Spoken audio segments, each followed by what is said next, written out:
is a statement in Isaiah basically saying the world is falling apart.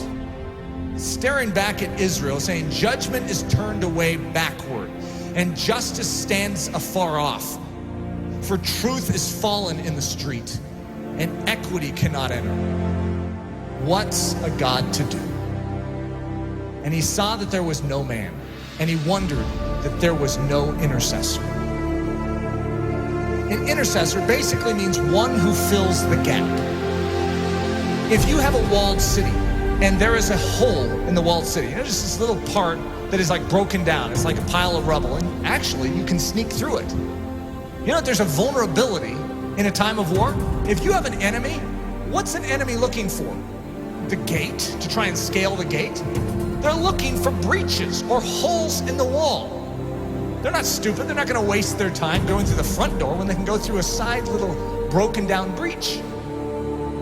So the enemy, by his very nature, is constantly watching the integrity of the wall. He's looking for holes. We have massive holes in our life that give the enemy access to do with our life what he sees fit to do. We can say, that's horrible, I'm a Christian. Yeah, you're a Christian with breaches. You are not supposed to be a Christian with breaches. One of the key definitions of Christianity could be a man or a woman whose walls are repaired, who is made strong. Why? So that they are useful to God and they're not just constantly inwardly fighting demons.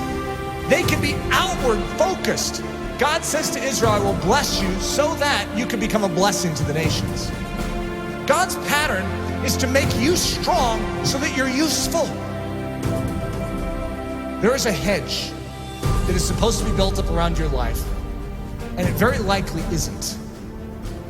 You need a strong man. You need someone who can step in and fight off that enemy to make you strong so that you can start focusing outward instead of on your own issues.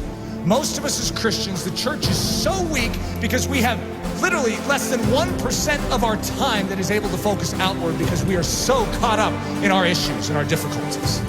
Even the healthiest among us, we have issues. We have difficulties, whether it's relational, whether it's financial, whether it's health, we have issues.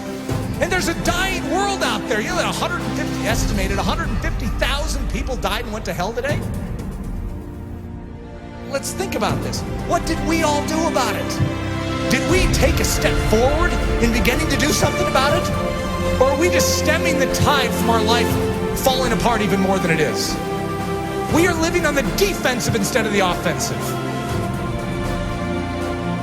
What we need is the same thing God was looking for back then.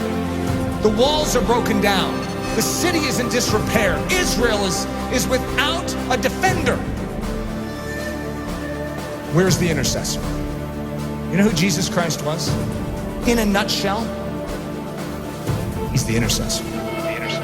He's the man who stands in the gap. He's the strong man who came and took the full blow upon himself so that we could gather our wits spiritually and awaken and say, I'm in. Thank you for rescuing me. Literally, he took the blow. Everything that was aimed right at you to absolutely decimate your life, he took it square on. Without even a whimper, he took it for the joy that was set before him because he valued you so much. He took the blow. See, one of the things that happens with the life of Jesus, we have a tendency to make him a mousy character. We have a tendency to diminish his manly strength. We are talking about the greatest warrior of all time.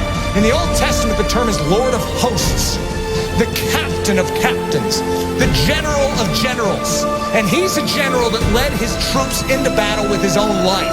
He's the one that did it. All the rest of the army was cowering in the background. They couldn't fight this army, and he stood up single-handedly and defeated them. That is our intercessor. That is our king. And the same way that he stood for you then, I want you to know, he still stands for you now. When you behold the cross, and you behold the resurrected Christ, and when you behold the ascended Christ who sits at the right hand of the Father, you no longer will just remain where you are. you will say, God, do it all within me. For your glory, make me strong. Make me strong to give. God is looking for an intercessor, someone who will make up this breach. We need to become a body that is thinking about every single one around us, as opposed to ourselves. Coming to church going, I need to be prayed for this week. What about who can I pray for this week? Just a different mindset. It's not what this church can do for you, but what you can do for Jesus Christ and this church. Think of that attitude shift, saying, God, you made this life and you have called me for more than just to save me. You have rescued me so that I can become a rescuer. Who needs rescued? Who needs help? Who needs me to stand in the gap and take the hit? That's the attitude. It's not your skin and how you can save it. It's how you can spend it for His glory. His glory. For His glory.